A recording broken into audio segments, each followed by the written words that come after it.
주식도 안 해본 남자. 오늘의 키워드입니다. 며칠 전까지 대한민국 집권 여당의 정책위의장을 맡고 있었던 진성준 의원에 대한 이야기를 해볼까 합니다. 안녕하십니까, 시청자 여러분. 오늘도 이 살벌한 주식시장에서 고군분투하고 계시는 전국의 개미 투자자 여러분께 한숨과 더불어 묘한 비소를 자아내는 한 분의 이야기를 전해드리고자 합니다. 바로 더불어민주당의 진성준 의원 이야기입니다. 최근 그분께서 주도하고 계신 주식 양도소득세 부과 대상 확대 방침에 우리 개미들은 또다시 잠 못 이루는 밤을 보내고 있습니다. 그런데 말이죠, 이 정책을 주도하시는 분이 과거에 이런 말씀을 하셨다는군요. 들어보시죠. 저는 이제 사실 주식 투자를 하지 않기 때문에 실제적인 양태는 잘 모르겠습니다만 때로는 정치적 반대가 부담스러워도 책임지고 해야 됩니다. 그게 정치인의 사명이죠.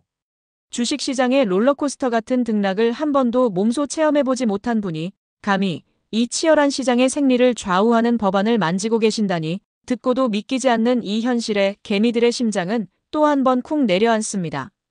과연 이 주식도 안 해본 남자의 강철 같은 신념은 어디에서 온 것이며 그의 경제관은 우리 개미들의 피와 땀이 서린 주식시장을 어디로 이끌려는 것일까요? 오늘 그분의 지난한 삶과 흔들림 없는 신념의 궤적을 쫓아가 봅니다. 김지민 기자 전해주시죠. 그의 이야기는 1967년 4월 19일 전라북도 전주시 완산구에서 시작됩니다.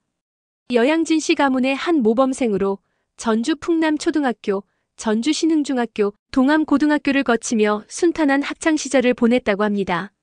어쩌면 그 시절부터 이미 복잡한 숫자들이 난무하는 주식 시장과는 거리가 먼 고고한 학문의 길을 걸으셨을지도 모르겠습니다. 그의 인생의 큰 전환점은 1985년 전북대학교 법과대학 법학과에 입학하면서 찾아옵니다.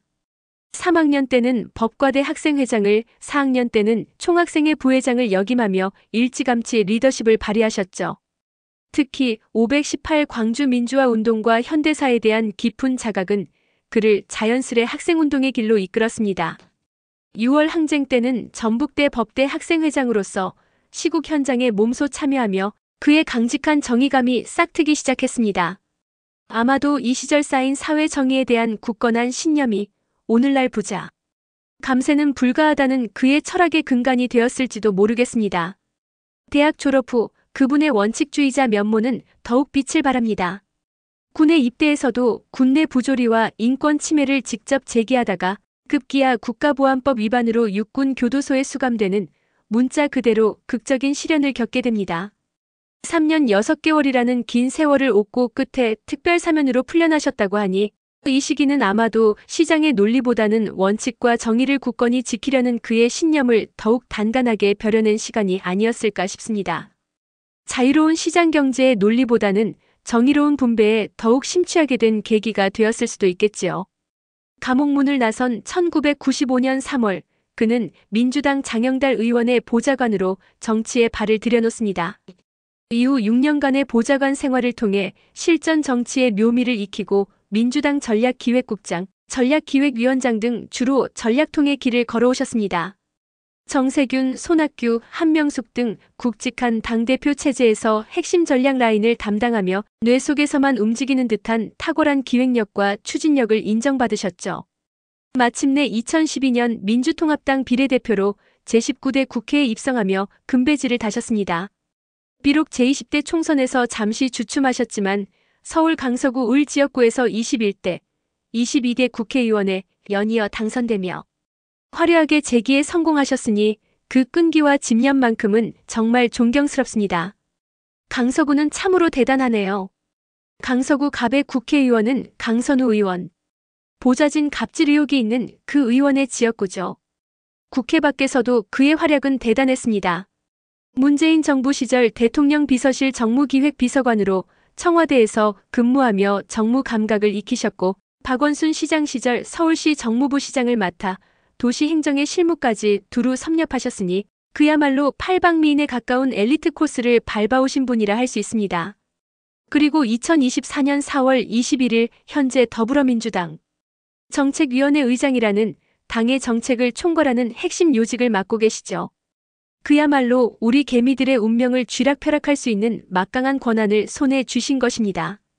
이렇듯 화려한 경력의 소유자이시지만 서두에서 언급했듯 최근 그의 주식, 미경험자 발언과 맞물린 정책 행보는 우리 개미들에게는 참으로 심장이 서늘한 일이 아닐 수 없습니다. 민주당과 정부가 발표한 주식 양도소득세 부과 대상 확대 방침은 세수 확보를 명분으로 내세웠지만 이 법이 시행되면 대주주들이 세금을 피하기 위해 연말에 주식을 대량 매도할 것이고 그 여파는 고스란히 우리 개미들의 계좌의 주가 하락이라는 이름으로 돌아올 것이라는 불안감은 현실이 될지도 모릅니다.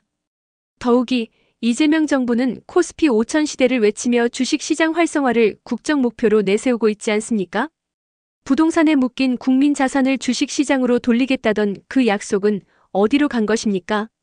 정작 정책을 만드는 분은 시장 활성화를 위해 배당 소득의 세금을 줄여주자는 제안에 대해서도 부자 감세라며 단호히 부정적인 입장을 보이시니 이 무슨 대국민 언행 불일치가 아니겠습니까?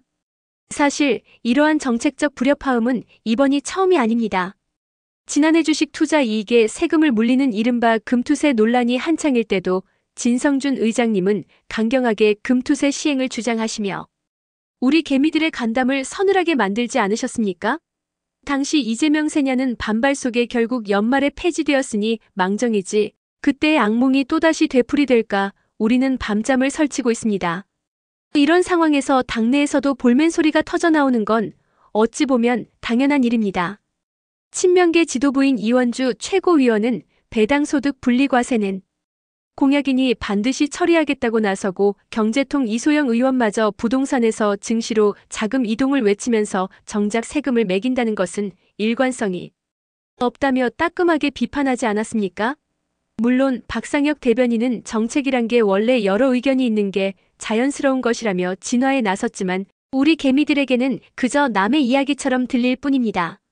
혹자는 그를 문재인의 호위무사라 부르며 친문계 전략가로 분류하기도 합니다만 시장의 흐름과 투자자들의 심리를 헤아리는 데는 호위무사의 용맹함보다는 현장 경험에서 우러나오는 섬세함이 더욱 필요하지 않을까요?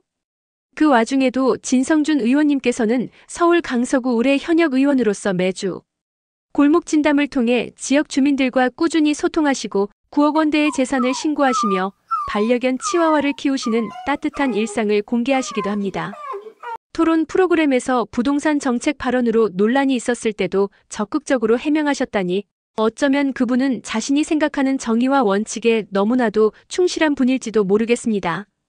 결국 진성준 의원님은 전라북도 전주라는 지역적 뿌리, 민주화 운동의 강철 같은 시대 정신, 법률가로서의 굳건한 바탕 위에 정책 실무와 정치적 전략, 그리고 청와대와 서울시에서의 행정 경험까지 그야말로 완벽한 이론가이자 흔들림 없는 원칙주의자의 길을 걸어오신 분이라 할 수 있겠습니다.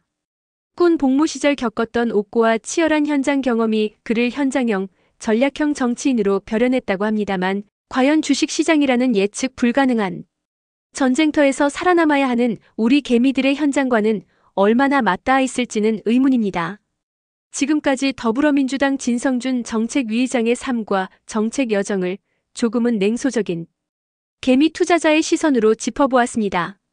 주식도 안 해본 남자라는 꼬리표가 그저 해프닝으로 끝날지 아니면 우리 시장에 또 다른 폭풍을 몰고 올지 그의 행보에 촉각을 곤두세우며 지켜볼 수밖에 없는 것이 오늘도 한숨 쉬는 개미들의 비애입니다.